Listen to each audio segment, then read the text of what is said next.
Nós vamos dar continuidade a esta série que nós iniciamos no último encontro para falar sobre a vida familiar, a importância, da vida em família. E para hoje nós vamos falar sobre a prioridade do lar. Esse será o tema para esse nosso encontro, a prioridade do lar. Gênesis capítulo 4, versículo 1 tem servido como texto base para nós. E o texto diz: coabitou o homem com Eva, sua mulher, esta concebeu e deu à luz a Caim. Então disse: adquiri um varão com o auxílio do Senhor. Depois deu à luz a Abel, seu irmão. Abel foi pastor de ovelhas e Caim lavrador. Aconteceu que no fim de uns tempos trouxe Caim do fruto da terra uma oferta ao Senhor. Abel, por sua vez, trouxe das primícias do seu rebanho e da gordura deste. Agradou-se o Senhor de Abel e de sua oferta, ao passo que de Caim e de sua oferta não se agradou. Irou-se, pois, sobremaneira Caim e descaiu-lhe o semblante.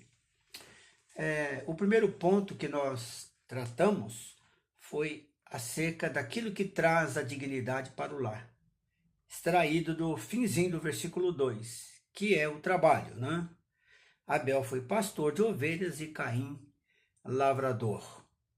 Essa é a importância de observar pela palavra de Deus que o trabalho é alguma coisa que dignifica não só o homem, mas o dignifica perante a sociedade em que ele vive e também perante o seu Deus. Muito bem. Para o nosso encontro hoje, nós vamos usar aí os versículos 3 e 4 para falar sobre a prioridade do lar. O que é importante, o que deve ser prioridade no lar.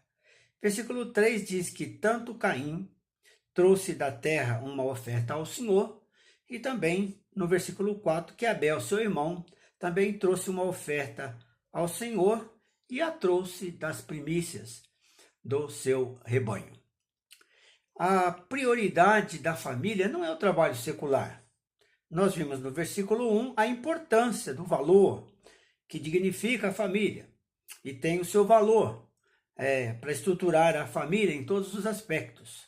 Mas a prioridade do lar não deve ser o trabalho secular. A prioridade do lar deve ser a adoração.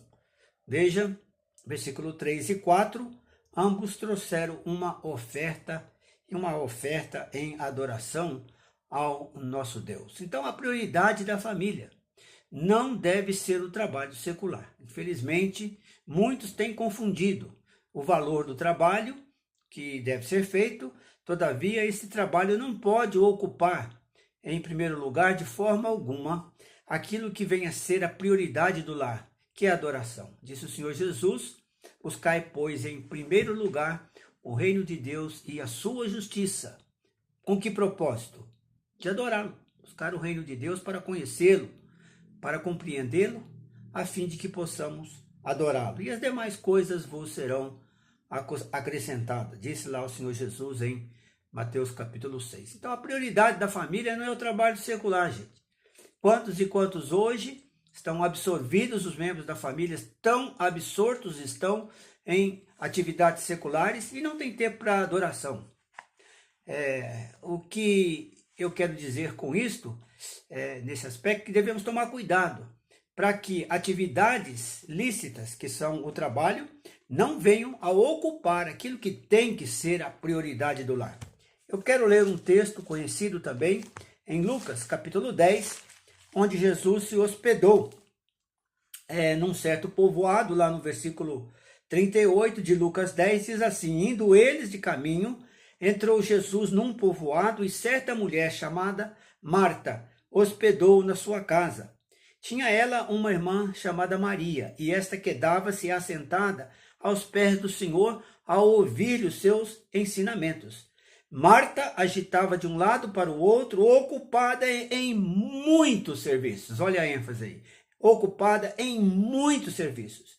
Então se aproximou de Jesus e disse: Senhor, não te importas de que minha irmã tenha deixado que eu fique a servir sozinha? Ordena-lhe, pois, que venha ajudar-me. E respondeu-lhe o Senhor: Marta, Marta, andas inquietas e te preocupas, olha a ênfase do Senhor Jesus novamente, com muitas coisas, muita inquietação, muita preocupação, muita atividade e, ao mesmo tempo, muita reclamação, né? Ela reclamou de sua irmã. E o Senhor Jesus disse que ela estava ocupada, inquieta e preocupada com muitas coisas. E respondeu então, em 42, entretanto, pouco é necessário, ou mesmo uma só coisa. Maria, pois, escolheu, é uma questão de escolha. Ela diz aqui, o texto diz aqui que ela escolheu, Maria escolheu, pois, a boa parte, e esta não será tirada. Qual era a diferença?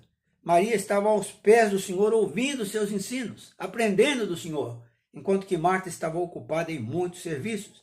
E o Senhor, tendo classificado, né, uma atividade entre outra, ele diz que Maria fez a escolha da boa parte, que é a parte da adoração, né? Mas é uma questão de escolha. As pessoas hoje estão muito envolvidas em muitos serviços, em muitos trabalhos, muitas atividades. É uma questão de escolha. Eu entendo, compreendo que a sociedade hoje modificou muito e às vezes é necessário. Mas acontece que essa brecha não pode servir como uma oportunidade para que a prioridade da família seja mudada. Irmãos, a melhor parte, a boa parte, é o trabalho mais nobre. E o trabalho mais nobre é o trabalho em que envolve-nos na presença do Senhor como sábios adoradores que nós somos, né? Nós devemos nos ocupar com a adoração verdadeira. Aliás, foi a outra mulher também, lá em Samaria, né? A mulher samaritana, que Jesus disse lá em João capítulo 4 e 23, que todos conhecemos bem. O Pai procura verdadeiros adoradores, verdadeiros adoradores. É uma procura que ainda não terminou, né? Deus sempre procura verdadeiros adoradores. Eu quero dizer com isto o seguinte: Deus não procura de primeira mão bons pregadores, bons ensinadores e coisas semelhantes. A procura que nós encontramos nas Escrituras, em primeira mão, nas próprias palavras do Senhor Jesus, é que ele procura verdadeiros adoradores. Agora, o que há no verdadeiro adorador que Deus tanto procura? Né? O que faz do verdadeiro adorador ser algo de grande interesse e do desejo do nosso Deus? O seu caráter. Né? Porque o caráter de uma pessoa é a essência daquilo que ela é. As suas qualidades de caráter que são conhecidas e manifestadas por meio da conduta pessoal diária da pessoa. É isso que Deus procura no verdadeiro adorador, a essência da sua vida, né? Seu compromisso primordial é a adoração. Veja que Deus agradou-se de Abel por causa do seu caráter justo de adorador. Deus agradou-se, ou seja, aquilo que chamou a atenção de Deus, aquilo para o qual Deus olhou na vida de Abel e dele se agradou, foi o fato que ele tinha um caráter de adorador. Em 1 João 3,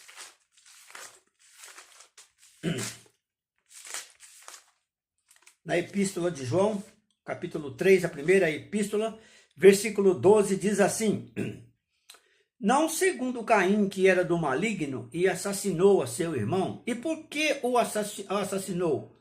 Porque as suas obras eram más. E as de seu irmão Abel não é que eram obras boas, eram obras justas.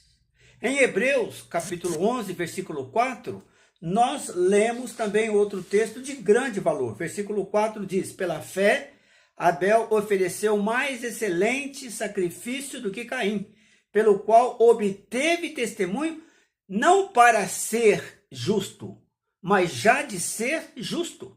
A mesma coisa você encontra em Mateus 23 e 35, quando Jesus falando ali, ele mencionou Abel. Mateus capítulo 23 E versículo 30.